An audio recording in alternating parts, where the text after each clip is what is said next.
nous, on avait l'image de la star française du cinéma, un truc assez élégant. Et en fait, on mangeait à la cantine ensemble. Il n'y avait pas de... Elle mangeait avec les doigts, tout ça. Mais non, mais en fait, elle est hyper simple, c'est hyper fluide. On tape la discute, normal quoi. C'est et très pourtant, naturel. c'est Nathalie Baye et tout, ça s'est fait hyper naturellement. Je lui dis, alors Nathalie, c'est qui le réalisateur que tu as... Parce qu'elle a tourné avec toi. Et c'est vrai que quand elle me dit Steven Spielberg, elle me dit ouais, je tourne avec... Bon, Steven Spielberg, c'était pas mal. Et je dis, mais j'avais oublié qu'elle avait tourné avec Steven Spielberg. Spielberg, E.T., Steven Spielberg. Et elle mange à côté de moi. Et je lui dis, mais c'était dans quoi? Je me rappelle plus. Elle me dit, bah non, arrête-moi si tu peux, je faisais la mère de Leonardo DiCaprio. DiCaprio. Je dis, oh, truc de ouf quand même. Et je dis, et moi là, tu m'as pointé à poil et tout, tu fais truc de ouf. C'est ouf, c'est ouf. Donc là, c'est vrai qu'on prend conscience, on se dit, ah ouais, d'accord, quand même. Bon, maintenant, je répartis ces références aussi, c'est ça qui est intéressant. C'est ça qui est agréable. Bah alors, c'est pas un secret, c'est vrai qu'à un moment, on voit les fesses de Nathalie plaquées contre cette porte fumée. Donc c'est vrai, elle l'a dit de toute façon chez Ruquier, donc on peut dire, c'est vrai que c'était pas ses fesses pour ce plan-là. Du coup, on fait des métiers bizarres quand même et intéressants. J'ai fait un casting de fesses. Je vous jure que c'est vrai, c'est-à-dire que j'ai un assistant qui a fait des photos de 25 culs. Il les a fait lui-même pour me proposer 25. Du coup, j'avais 25 culs et je devais choisir. Donc, j'ai jamais vu celle de Nathalie. Donc, je devais imaginer à quoi ça pouvait ressembler. Et évidemment, j'ai voulu lui aussi flatter, lui prendre je voulais qu'elle soit bien servie. Donc, j'ai choisi un beau cul. Et du coup, elle se retrouve avec un beau cul dans le film. Elle est très fière. La bande-annonce tourne beaucoup et on le voit dans la bande-annonce. Et il me dit, je tiens à te... Donc moi, je remercie les acteurs et tout. Lui aussi, il prend le micro après. Il dit, moi aussi, je tiens à te remercier parce que en 1 minute 30, t'as jeté aux orties 20 ans de carrière. Le fait que ce soit Nathalie qui rentre dans cette folie où à un moment, il y a des scènes un peu de sexe, un peu de cascade ou quoi. Le fait que ce soit une actrice comme ça, qui est en plus nommée au César encore cette année, de meilleur espoir second rôle, qui a déjà 4 Césars, qui a tourné avec Spielberg, je trouve que c'est encore plus drôle. Cad, je l'avais rencontré au Festival de l'Alpe d'Huez l'année dernière. J'étais membre du jury, il était président. Donc quand je préparais le film, je lui ai passé un coup de fil. Et il a même pas lu le scénario. Il est venu, il savait même pas ce qu'il allait faire. Donc c'est vraiment amical et vraiment, on le remercie beaucoup. Et après, il y en avait d'autres qu'on connaissait pas, comme Joe Star.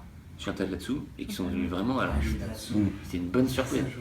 Ouais, parce que mais franchement on les remercie tellement. Parce qu'ils nous font, c'est des cadeaux merveilleux qu'ils nous font, parce que je pense que c'est quelqu'un d'autre que Chantal qui fait la scène, c'est pas aussi drôle. C'est quelqu'un d'autre que Joe Star, c'est pas aussi drôle. Un mot de votre travail avec Didier Bourdon aussi, parce qu'on n'a pas parlé. Didier, c'est le taulier, c'est un des mecs qui moi me fait le plus rire vraiment au monde. C'est extraordinaire, du coup, travailler avec lui, Didier, c'est un génie de la comédie, c'est-à-dire qu'à la lecture, déjà, juste en lisant le scénario, on lisait juste, donc il y avait les phrases, il connaissait pas son texte, juste en lisant, c'était drôle, c'est fou, hein, il a un truc comme ça, c'est génial, et quand il nous parle des inconnus, on buvait ses paroles, donc, le truc le plus dur, c'était de se retenir, d'arrêter de lui dire qu'on était trop fan de lui, donc on essayait parce que ça va être chiant pour lui, et c'est gênant. Donc on essayait de se retenir pour pas lui sortir toutes ces répliques des trois frères, tous ces sketchs. On se retenait, c'était dur. Mais... Ouais, c'est ça. Il n'est pas conscient, je crois, de l'image qu'il a auprès du public, de ce qu'il représente en fait. Je crois qu'il s'en rend pas compte du tout, parce qu'il est, c'est vrai, on le sent, pas sûr de lui quand il joue. Il est toujours, il doute beaucoup.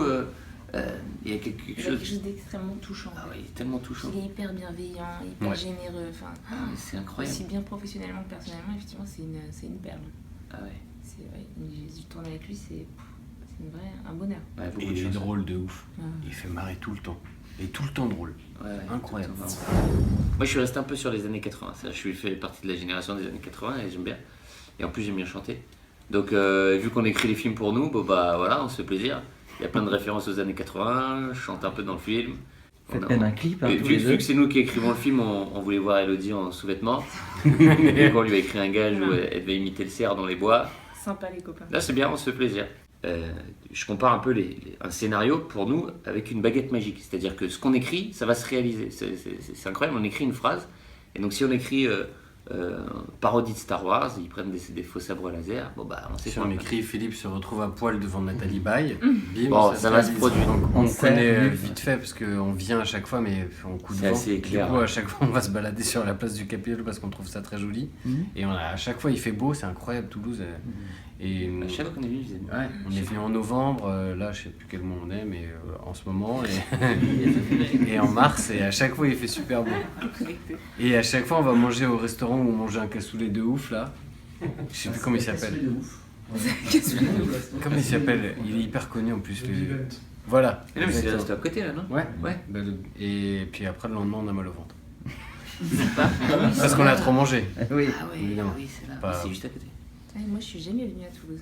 En Le avant-première, déco. ouais, j'ai fait aucune date, donc c'est un peu frustrant de repartir aussi vite, mais Bah, tu vas effectivement, la modifier place en tout cas est très jolie. Ouais, j'ai mangé des casseroles. Pousser au moins jusqu'au bord de Garonne. Bah oui, il faudrait faire un petit tour. Ouais, Non, faut c'était la classe prendre le l'année temps. dernière. Moi, en Ouais. plus, on est venu dans le même hôtel l'année dernière. C'était la classe. J'arrivais et il y avait Claude Lelouch et les gens du jardin qui faisaient la tournée pour le film, je sais plus comment ça s'appelait. 1+1. Un plus une. Et j'ai récupéré la chambre de Claude Lelouch. Après lui, j'étais super fier. Ils n'avaient pas J'ai appelé mes changé parents les pour leur draps dire. et tout. T'es trop fier. Ouais, dans du les coup, j'ai demandé draps, qu'ils Claude changent pas les Lelouch. draps et tout. Il reniflait et tout. Claude.